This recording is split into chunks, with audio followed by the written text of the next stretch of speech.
Kada Biyernes, si Assistant Director Rodela Romero ng Department of Energy. Hi Ma'am Del, good morning po. Yes, magandang umaga, Bin. Magandang umaga sa lahat. Nakakangiti palagi yung bati mo. Pero para sa taga-DOE lahat yun. Akala ko nakakangiti ang description ko sa'yo na ikaw ang pinakamaganda sa Department of Energy. Oo nga, pero para sa DOE yan. Lahat kami maganda doon sa DOE. Magandang umaga po kay Energy Secretary Sharon Garin. Alam ko gising na yung lola mo kasi maaga yung activity nyo dyan today. May activity dyan sa Department of Energy. Kaya magandang umaga po sa mga taga-DOE. Mabuhay po kayo. Pero Ma'am Del, bad news pa rin ulit next week eh. Sabi ko nga sa report ko, Anli. Tama ka, ikapito na halos. Hindi, ikapito na Diba? talaga. Hindi lang halos. Talaga ikapito na sa diesel at kerosene. Ika-anim naman sa gasolina. Yes. Ikaw na nga mag-anunsyo kung magkano yung i-expect po ng ating mga motorista next Tuesday, Ma'am Del. Okay, base po sa 4 na araw na trading sa Minoplat, Singapore, makakaranas po tayo ng pagtaas sa lahat ng presyo ng produktong petrolyo. Ang estimated adjustment po sa gasoline po, more or less, increase po siya ng 95 centavos per liter. Sa diesel naman po, more or less, increase po ng 10 centavos per liter. At sa kerosene naman po, more or less, increase po siya ng 25 centavos per liter. Base po sa 4 na araw na trading, wala pa po ang operating cost ng oil companies and other premiums. Ibig sabihin, Ma'am Del, safe na magdagdag po ang mga kababayan natin ng 50 centimos sa estimate nila. Kasi babadgetan po nila, hindi ho ba? So, Yeah, plus tama. 50. Plus 50. Si ako na bahala. So, 95 centavos, sabi ni Ma'am Del, plus 50, di mga 145.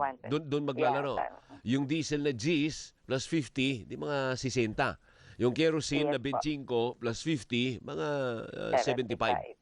Mga ganon, ano? Yung Yes, reasonable expectation lang, kumbaga, ano po. Pero may isang araw pa ng trading, kaya magbabago pa ulit yan bukas. Yes, so tapos yung operating cost, hindi siya basta take ng oil companies. Rather, mula sa importation cost na ini-store mo, nire-refine mo yung product, hanggang makarating siya sa gas station. Tama. Ano bang reason, Ma'am Del, bakit po walang humpay ang pagtaas ng presyo ng petrolyo po sa Pilipinas? Yun nga, Vin, nakita natin yung pinaka-strongest factor na humahatak o parang nakaka-influence para tumaas ang presyo ng produktong petrolyo ay yung kaguluhan pa rin sa bansang Iran. Kasi nagkakaroon ng takot na magkakaroon ng supply disruption o pagtigil sa pagdaloy ng produktong petrolyo kapag sinara ang Strait of Hormuz. Yun ang pinaka-asset nila eh. Plus yung pagharang ng bansang Amerika sa mga barko o vessel na nagkakarga ng krudo ng bansang Iran. So lahat yan nagpo-contribute para tumaas yung tinatawag na risk premium sa pag-angkat ng produktong petrolyo. Yun ang dinadagdag. Kaya sa halip na normal lang, natatabunan yung fundamentals ng supply and demand na marami tayong supply, pero kung dahil sa takot o sa risk na to, tumataas ang presyo. So gaano ba kalaking producer ng langis yung Iran? Ayan, para may dagdag kaalaman po ang ating mga kababayan. Kasi ang Yes. picture, ang pag-imagine natin sa Iran, magulong lugar, di ba? Pero hindi po, producer po sila ng langis. Gaano sila kalaking producer ng langis, Ma'am Del?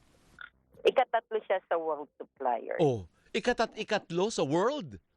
Yes. So, Wow! O di malaki din kasi pala. kung papansin, na member ng OPEC, kasi kung papansin mo, si US, pinakamataas siya, number 1 siya, si Saudi, pangalawa. Pero kung si US, yung kanyang pinoproduce, kulang pa sa kanya, kaya nag-i-import pa rin siya, nakikiagaw pa rin siya sa supply. Kaya kita mo, di ba, minsan kapag naapektuhan yung oil rig ng United States, o tumataas ang presyo kasi makikiagaw siya sa supply ng mundo. Ayun. So ganun po pala, no? Huwag nating baliwalain yung Iran.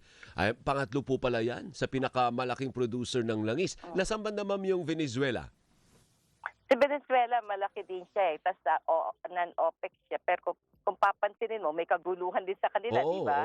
Kaya despite na marami siyang pinoproduce, hindi din naman halos nakakapunta sa merkado.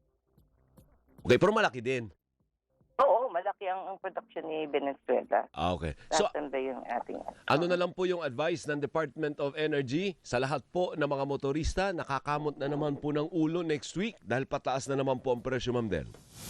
Yeah, pagpasensyahan po muna. Pero yun nga, patuloy po ang ginagawang monitoring ng Department of Energy sa pangyayari sa international oil market para ano man po yung mangyayaring adjustment dito sa domestic pump price dahil lang po pangyayari sa international, walang pang-aabuso. At the same time po, patuloy pa rin po yung pag-i-inspect namin sa mga gas station para yung nabibili niyo pong produktong petrolyo compliant sa standards on quality. Ibig sabihin, tamang kalidad at standards on quality, tamang sukat. Thank you, Ma'am Del. Maraming salamat. Mabuhay po kayo. Yes, Mabuhay good po ang morning, Department of Vin. Energy. Good morning sa At magandang lahat. umaga po sa pinakamagandang empleyado Department of Energy, si Ma'am Del. Thank you, Ma'am Del. Happy weekend!